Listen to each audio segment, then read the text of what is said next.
frente, a gente segue nessa reta final de programa e terminando, ainda não, claro, mas claro, trazendo aqui para vocês um momento para a gente exaltar aqueles que foram tão importantes em formar o nosso caráter e nos municiar com todo o conhecimento que a gente tem hoje, claro. Hoje, porque dia 15 de outubro é Dia Nacional do Professor e nada melhor do que reconhecer o trabalho imprescindível daqueles que dedicam suas vidas a ensinar o outro, do que aqui a gente vai estar trazendo, evidentemente, um baita de um professor, sabe a importância não só pedagógica, mas espiritual até, realmente de formar as pessoas para seguir suas próprias trajetórias. Todo mundo sabe que tem o professor carrasco ou o professor que você amou ao longo da vida, mas, sem dúvida, eles acabam marcando a nossa trajetória. William Borghetti está aqui com a gente no estúdio ao vivaço. Ele que, enfim, sabe tudo e mais um pouco sobre a neurociência também e sabe os gatilhos modernos aí de fazer essa neuroeducação, por assim dizer, né?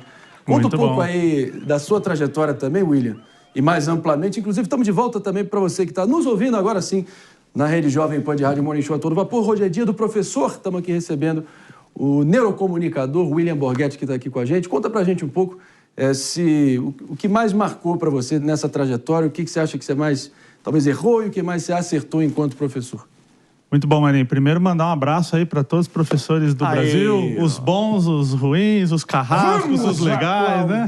Vamos aplaudir todos os professores.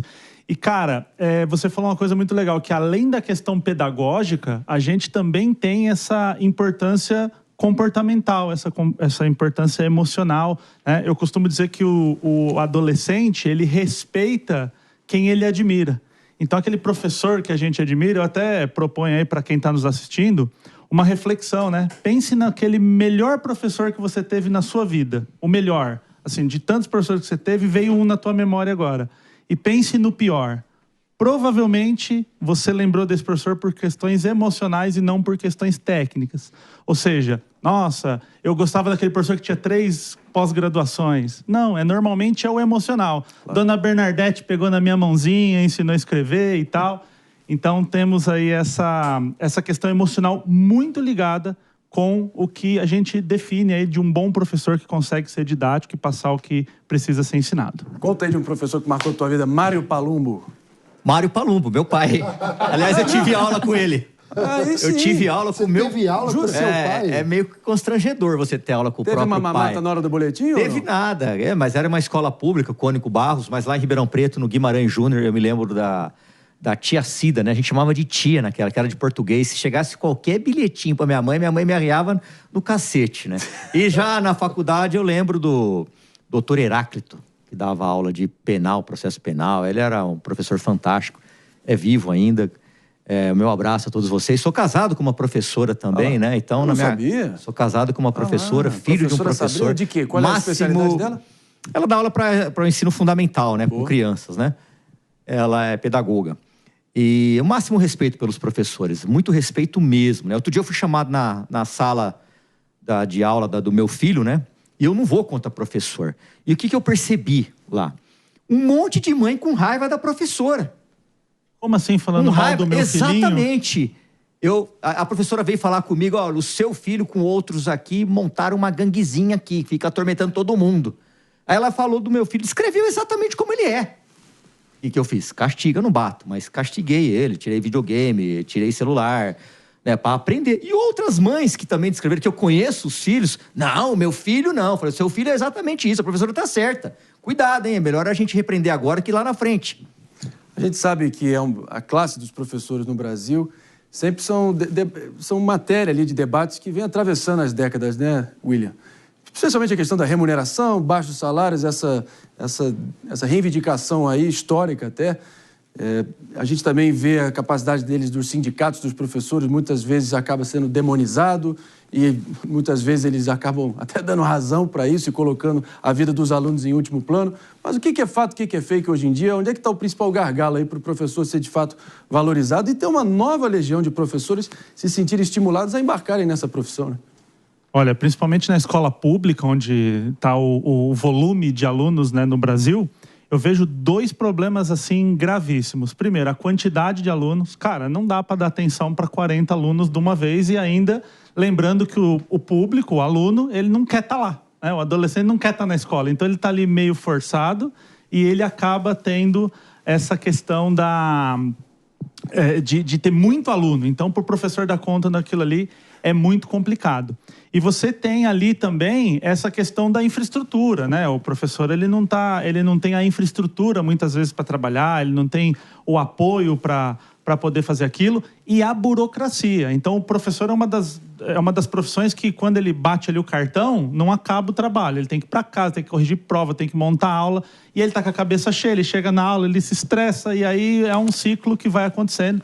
Então, eu vejo que burocracia e salas de aula cheia... Eu sempre dou exemplo lá, eu venho lá de Mauá, né, no bairro que eu morei, tinham 2 escolas quando eu era criança. A população, sei lá, triplicou, quadriplicou, e as 2 escolas continuam as mesmas, então só vai inflando. No momento a gente vai se despedindo para você que está nos ouvindo sintonizado aqui no Morning Show. Amanhã compromisso marcado a partir das 10 horas. Valeu!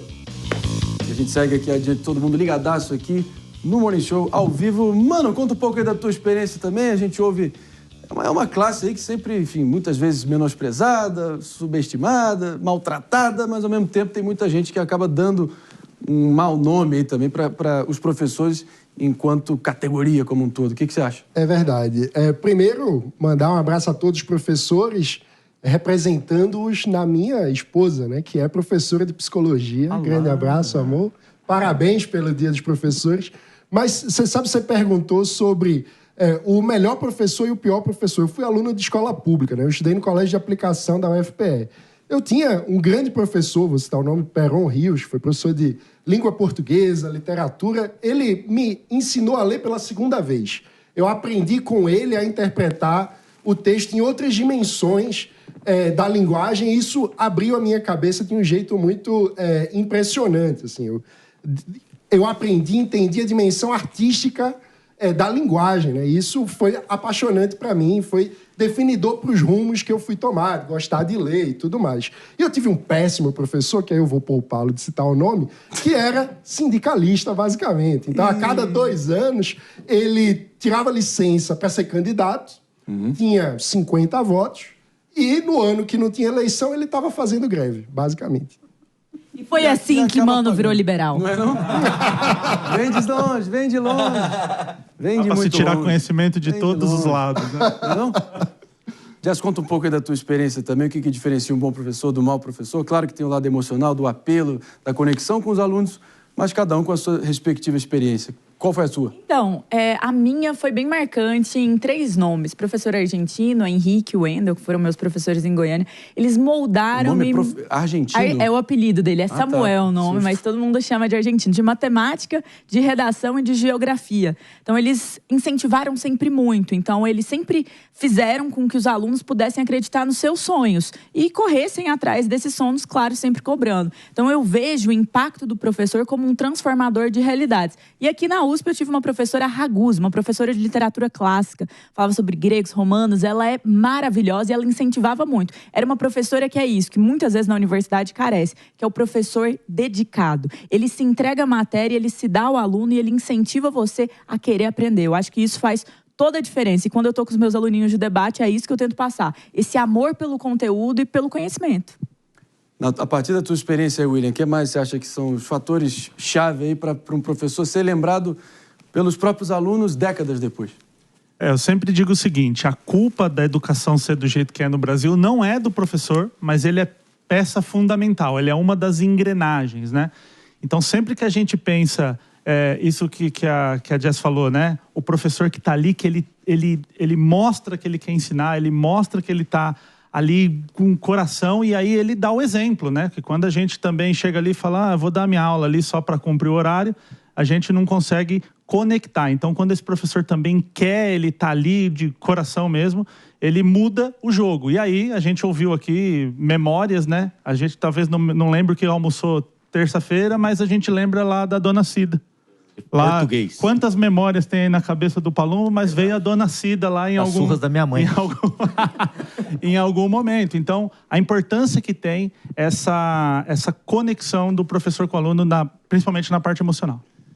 E eu não vou poder aqui deixar de passar, mandar um beijo imenso aí para o professor Miguel Abeledo, de Geografia, grande mentor de toda essa época. A professora Bárbara Labanca também foi absolutamente definitiva nesse sentido da minha educação. Claro, também os técnicos de futebol, de educação física, Beto Campos, Luiz Fernando Teixeira. Se eu começar aqui, vamos até amanhã. Vamos que vamos, então?